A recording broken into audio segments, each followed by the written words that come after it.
everyone and welcome back to my English channel. আশা করি তোমরা সবাই ভালো আছো. Today you are going to learn a lot about simple sentence, complex and compound sentence. আজ তোমরা এখানে সরল বাক্য, কমপ্লেক্স সেন্টেন্স মানে হচ্ছে জটিল বাক্য এবং কম্পাউন্ড সেন্টেন্স মানে হচ্ছে যৌগিক বাক্য সম্পর্কে বিস্তারিতভাবে শিখবে. What is simple sentence? সরল বাক্য কাকে বলে? A simple sentence is one which contains a subject, a finite verb or with or without non-finite verbs.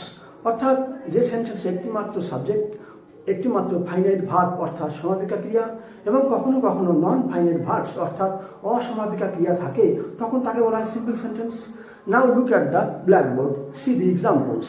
এবার উদাহরণগুলো দেখো, সিম্পল সেন্টেন্সের উদাহরণগুলো দেখো একবার.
দেখো এখানে সবাই যে আমি কি বলেছি, সিম্পল সেন্টেন্সে একটি মাত্র সাবজেক্ট থাকবে এবং একটি মাত্র ফাইনাইট ভার্ব থাকবে, তাকে বলে সিম্পল সেন্টেন্সটা. দেখো দ্য ট্রেন সাবজেক্ট, রানস হচ্ছে ফাইনাইট ভার্ব, তারপরে হি সাবজেক্ট, গোটা he will go to school, সে স্কুলে যাবে. The train runs in time, ট্রেনটি ঠিক মতো ছোটে. The sun rises in east, সূর্য পূর্ব দিকে ওঠে. হু গোস দেয়ার, কে সেখানে যায়. ওপেন দ্য ডোর, দরজাটি খোলো. এখানে সাবজেক্টটাকে ইউ, ফাইনাল ভার্ব হচ্ছে ওপেন. তারপরে ম্যান ইজ মর্টাল, মানুষ হয় মরণশীল. এখানে সাবজেক্ট কোনটা? ম্যান. ফাইনাল ভার্ব কোনটা? সমাপিকা ক্রিয়া কোনটা? Is. The sky is blue, আকাশ হয় নীল. এখানে সাবজেক্ট কোনটা? The sky. আর ফাইনাল ভার্ব কোনটা? সমাপিকা ক্রিয়া কোনটা? ইজ. তাহলে এগুলো হচ্ছে সব কি, এগুলো হচ্ছে সব সিম্পল সেন্টেন্স. কেমন? The sun subject, runs final verb, এরকম গোস ফাইনাল ভার্ব, হুটা সাবজেক্ট. ওকে, এগুলো সব পড়ে নিও. Now I am moving on to complex sentence. এবার আমি তোমাদের কমপ্লেক্স সেন্টেন্সটা পড়াবো. কিপ ওয়াচিং, দেখতে থাকো. আমি তোমাদের সামনে কমপ্লেক্স সেন্টেন্স বা জটিল বাক্যটা নিয়ে আলোচনা করব. What is complex sentence? A complex sentence is one which contains one independent clause or one or more dependent or subordinate clause. অর্থাৎ যে সেন্টেন্সে একটি মাত্র ইন্ডিপেন্ডেন্ট ক্লোজ, স্বাধীন বাক্যাংশ থাকে এবং এক বা একাধিক ডিপেন্ডেন্ট ক্লোজ, পরাধীন বাক্যাংশ অর সাবঅর্ডিনেট ক্লোজ অর্থাৎ অধীনস্থ বাক্যাংশ থাকে, তাকে বলা হয় কমপ্লেক্স সেন্টেন্স. তোমরা এবার এখানে উদাহরণ দিচ্ছি, বুঝে নাও. আবার লিঙ্কার দিয়ে শুরু হয়েছে. দেখো এই কমপ্লেক্স সেন্টেন্সটা, সাবঅর্ডিনেট ক্লোজটা, এই ইট রেইনস, এটা লিঙ্কার, ইটটা লিঙ্কার, দোটা লিঙ্কার, আনলেসটা লিঙ্কার. অর্থাৎ এই অংশগুলো, এগুলো হচ্ছে এই অংশটা হচ্ছে সাবঅর্ডিনেট ক্লজ, এটা সাবঅর্ডিনেট ক্লজ, এগুলো হচ্ছে ইন্ডিপেন্ডেন্ট ক্লজ. এবার বলছি, তোমরা বলবে যে প্রিন্সিপাল ক্লজ বা ইন্ডিপেন্ডেন্ট মেইন ক্লজ কাকে বলে? কমপ্লেক্স সেন্টেন্সের প্রিন্সিপাল ক্লজটিকে বলা হয় মেইন ক্লজ. কমপ্লেক্স সেন্টেন্সের ইন্ডিপেন্ডেন্ট ক্লজটিকে বলা হয় মেইন ক্লজ বা principal clause.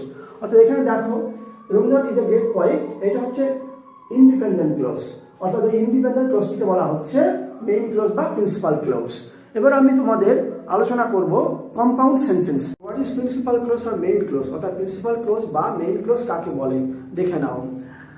The independent clause of complex sentence is called main clause or principal clause. অর্থাৎ কমপ্লেক্স সেন্টেন্স এর ইন্ডিপেন্ডেন্ট ক্লজটিকে বলা হয় প্রিন্সিপাল ক্লজ বা মেইন ক্লজ. আমি উদাহরণের সাথে বুঝিয়ে দিচ্ছি, দেখে নাও. Rina is a girl who is very beautiful. Rina একটি মেয়ে যে খুব সুন্দরী. অর্থাৎ রিনা থেকে শুরু করে এই বিউটিফুল পর্যন্ত পুরো কমপ্লেক্স সেন্টেন্স. এখানে দুটি ক্লজ আছে, একটা রিনা ইজ এ গার্ল, এটা ইন্ডিপেন্ডেন্ট ক্লজ, আর উইথ ভেরি বিউটিফুল এটা হচ্ছে ডিপেন্ডেন্ট ক্লজ বা সাবঅর্ডিনেট ক্লজ. অর্থাৎ এই কমপ্লেক্স সেন্টেন্সটি এই রিনা ইজ এ গার্ল এই ইন্ডিপেন্ডেন্ট ক্লোজটিকে বলা হয় প্রিন্সিপাল ক্লোজ বা মেইন ক্লোজ। এখানে উদাহরণ দেওয়া আছে, দেখে নাও। তোমাদের কাছে কম্পাউন্ড সেন্টেন্স বা যৌগিক বাক্য নিয়ে আলোচনা করছি। What is compound sentence? A compound sentence is one which contains two or more independent clauses. অর্থাৎ যে বাক্যে দুই বা ততোধিক ইন্ডিপেন্ডেন্ট ক্লোজ বা স্বাধীন বাক্যাংশ থাকে তাকে কম্পাউন্ড সেন্টেন্স বলে। উদাহরণগুলো দেখে নাও।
এখানে দেখো কম্পাউন্ড সেন্সের এখানে দেখো the sun rose and we started our journey. সূর্য উঠলো এবং আমরা আমাদের যাত্রা শুরু করলাম।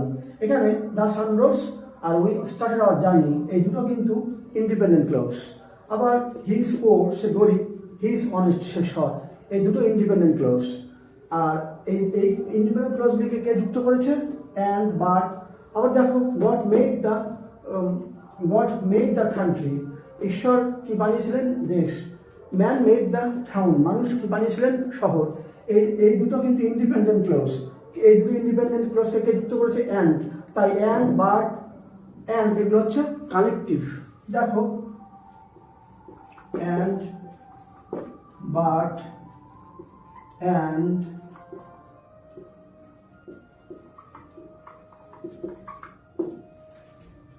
তাহলে অ্যান্ড, বাট, অ্যান্ড এগুলোকে বলা হয় কানেকটিভ, বাংলায় বলা হয় সংযোজক। আর একটা কথা বলি, এই কম্পাউন্ড সেন্টেন্সের যে ইন্ডিপেন্ডেন্ট ক্লোজগুলি আছে এগুলোকে বলা হয় আবার কোঅর্ডিনেট ক্লোজ। যেমন the girl heard the news and she fainted. The girl heard the news আর শি ফেইন্টেড এই দুটো হচ্ছে কিন্তু ইন্ডিপেন্ডেন্ট ক্লোজ। হ্যাঁ, আর অ্যান্ডটা হচ্ছে কানেকটিভ। এই দুটো কিন্তু এই দুটো ইন্ডিপেন্ডেন্ট ক্লোজ হচ্ছে কোঅর্ডিনেট ক্লোজের উদাহরণ। Thanks for watching my video. If you want more videos like this, like, share and subscribe to my channel and press the bell icon for the next videos.